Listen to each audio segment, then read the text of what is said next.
খড়কুটো হলো অমল এবং ভ্রমরের গল্প। খড়কুটো হলো একটা রোম্যান্টিসিজমের গল্প।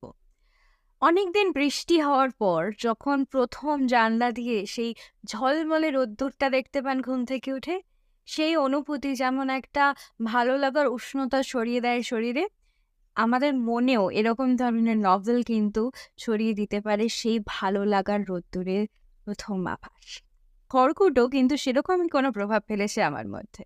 সত্যি কথা বলতে, আমি যখন আরেকটা ভিডিও করছিলাম খড়কুটো নিয়ে, তখনই এই কথাটা আমি বলতে, বলতে আমার মুখ দিয়ে বেরিয়ে আসে এই মেটাফোরটা রোদ্দুরের। এবং আমাদের মূল চরিত্র অমল, যে তার বাবার একজন বন্ধু, স্থানীয় মানুষ, আত্মীয় বন্ধু, একেবারে খুব নিকট মানুষ, তাদের বাড়িতে কিছুদিনের জন্য অতিথি হিসেবে এসেছে ২ মাসের জন্য।